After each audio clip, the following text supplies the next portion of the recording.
जो ईसीएल है, eastern coalfield limited है, आज उनके कुछ सवाल हैं, आज उन्हीं सवालों पे चर्चा करेंगे। आज एक अखबार का कटिंग पढ़ रहा था, जो ग्रुपों में जो वायरल होता है, तो स्वाभाविक है कि कोयला जो कंपनियाँ हैं, वो किस तरह से काम करती हैं। एक लंबा समय से हम लोग कोयला को कवर करते हैं और चीज़ों को समझते-बूझते हैं कि जो कोयला खदान है, उस बीच में किस तरह से तमाम चीज़ें खदानें संचालित होती हैं, उसमें कितना इम्पैक्ट लगता है, कितना एनर्जी लगता है। आज चर्चा इसी बिंदु पे करेंगे। ईसीएल कोल इंडिया की एक महत्वपूर्ण सब्सिडरी है, जो लगातार घाटे में चल रही है। अभी कोल इंडिया के द्वारा जो ग्रेडिंग दिया गया है, उसमें कई महत्वपूर्ण कंपनियों को जो सब्सिडरी है, उनको एक्सीलेंट का दर्जा मिला है। इसमें 4 प्रमुख कंपनियाँ हैं और कुछ को वेरी गुड मिला है, जिसमें सीसीएल है और एक कंपनी और है जिसको वेरी गुड मिला है, एमसीएल है, जहाँ तक हमें ख्याल आ रहा है। और गुड मिला है सिर्फ़ एक कंपनी को, वो है ईसीएल। ग्रेडिंग पॉइंट पे सवाल करना इसलिए महत्वपूर्ण हो जाता है कि जो आधार बनता है, जो बातों को समझने में आपको सब आसानी होगी कि जो कंपनी लगातार घाटे में जो चल रही है, तो कई तरह के सवाल उठते हैं। आज इसी सवालों पे आप सबसे हम रूबरू हैं और इस पे चर्चा करना चाहते हैं। हमारी आज बातचीत भी हुई है, जो ईसीएल के सीएमडी हैं सतीश कुमार झा साहब। बहुत और एक अच्छे लीडर हैं मैनेजमेंट के तौर पे देखा जाए तो। उनके पास एक अच्छा खासा अनुभव है माइनिंग के क्षेत्र को लेके और वर्तमान में जब ईसीएल की इस ढंग की हालात होती है, जब कोई मैच्योर लीडर जब प्रबंधकीय व्यवस्था के टॉप चेयर पे होते हैं, उसके बावजूद भी ये स्थिति बनती है तो सवाल निकलता है। और सवाल के पीछे में जब आप जाएँगे तो कई महत्वपूर्ण जो फैक्टर है, जो कंपनी को प्रभावित करते हैं, आज उसी पे चर्चा करेंगे।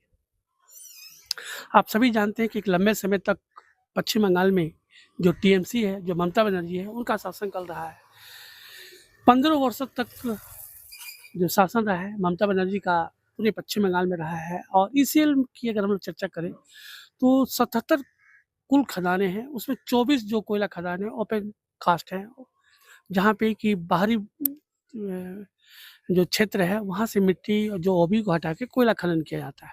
कि जो लेटर उन्होंने लिखा था पूर्व की सरकार में, जिसमें टीएमसी का शासनकाल था बंगाल में, उस आधार पे जो लेटर की अगर चर्चा किया जाए, तो जो ईसीएल के सीएमडी हैं सतीश कुमार झा साहब, उन्होंने डीजीपी को पत्र लिखा था और इलीगल माइनिंग और कोयला खदानों में जो लीज एरिया है, जहाँ पे कि कंपनी का अपना माइनिंग होता है, वहाँ पे एक अच्छी खासी जो तादाद थी, जहाँ लोग जो है महिलाएँ, पुरुष, बच्चे तमाम लोग आते हैं और प्रतिदिन कोयला का वहाँ से तस्करी करते हैं। सवाल मुख्य रूप से क्या होता है कि जो पुलिस तंत्र है, वो तभी काम करता है जब सरकार का डायरेक्शन आता है। सवाल स्वाभाविक है कि पुलिस एक्टिव तब होता है जब उसका रोल दिखाई देता है, जब प्रशासनिक महकमा उस चीज़ को डायरेक्शन दे, उस चीज़ में बंदिश के लिए प्रेरित करे। अभी हाल के दिनों में जो सवाल निकल कर आया है, आप सभी देख रहे हैं कि 4 मई को चुनाव हुआ और 9 तारीख को जो शुभेंदु अधिकारी हैं, जहाँ पे भारतीय जनता पार्टी की सरकार है, अब डबल इंजन की सरकार के तौर पे देखा जाए बंगाल और केंद्र में। ऐसे में सरकार बनते ही तमाम तरह की जो कोयला खदानों में जो 700 से 800 प्रतिदिन व्यक्ति जाते थे, 3 से 4 खेप में एक आदमी 3 क्विंटल जो कोयला था, उसकी निकासी कर लेते थे। तो स्वाभाविक था कि कोयला कंपनियों में जहाँ पे माइनिंग होता है, जहाँ पे कोयला स्टॉक करके रखा जाता है, तो स्वाभाविक है कोयला स्टॉक करके रखा हुआ है और जहाँ 700-800 ग्रामीण अगर उस कोल्ड स्टॉक पे आ जाएँ, तो स्वाभाविक है कि कोयला उठा होगा। तो इस हिसाब से एक बड़ा जो सिंडिकेट था, इस पूरे तंत्र में काम कर रहा था। इसमें ग्रामीण लोग भी थे और कई तरह के जो माफिया होते हैं, कोल माफिया, जो कोयला को खरीदते हैं, उसके बाद अन्यत्र उसको जो बड़े सेक्टर होते हैं, वहाँ बेचते हैं। इसमें कई तरह की पुलिस प्रशासन से लेके तमाम संगठन एक संरचना काम करती है, जो कोयला को एक जगह एकत्र होता है, वहाँ से फिर दूसरी जगह, फिर तीसरी जगह कोयला जाता है। सरकार बदलते ही तमाम चीज़ों पे अंकुश लग गई है। डिज जो पुलिस प्रशासन के जो आला अधिकारी हैं, वर्तमान में सब वही हैं, सभी चेहरे वही हैं, लेकिन सरकार के बदलते ही जो तमाम तरह की जो स्थितियाँ हैं, पूरी तरह से बदल गई है। सवाल मुख्य रूप से क्या रहा है कि जिस तरह से जब चीज़ें बदलती हैं, जब सरकार जब अपने हिसाब से जब चलाती है, तो सिस्टम तो वही रहता है, लेकिन चेहरे भी वही रहते हैं, लेकिन काम-काज के जो तरीके हैं, उसमें बड़ा बदलाव आता है।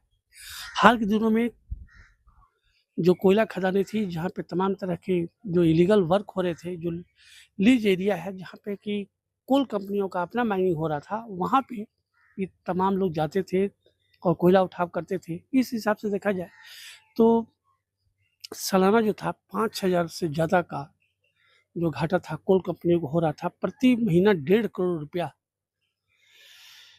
ये तमाम जो 24 जो ओपन कास्ट है, वो इस हिसाब से एक बड़ा अमाउंट कोयला का जो माइनिंग करके जो कोल स्टॉक में रखा जाता था, वहाँ से उठाव होता था। और सुरक्षा विभाग अगर किसी भी तरह का एक्शन लेता था तो स्वाभाविक था कि इतने बड़ी झुंड को उसको संभाल पाना बहुत मुश्किल भरा काम है। उसमें कई बार सुरक्षा कर्मियों पे जो है वो बुरी तरह से प्रभावित भी हुए हैं। ऐसे में सरकार के बदलते ही इतना बड़ा बदलाव देखने को मिल रहा है।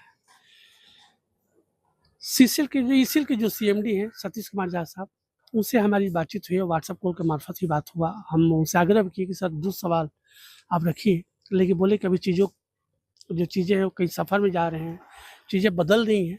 तमाम उन्होंने बातों का ज़िक्र किया है और उनसे हमने कहा भी है कि सर इस आपके जो इश्यू हैं, हम चाहते हैं कि डिजिटल प्लेटफ़ॉर्म पे भी प्रकाशित हो, ताकि ईसीएल की जो वर्तमान हालात है, उसकी क्या कुछ वानगी चल रही है, उस पे हम अपने व्यूअर को, अपने कोयला परिवार को हम एक मैसेज दे पाएँ, चीज़ों को हम अपडेट कर पाएँ।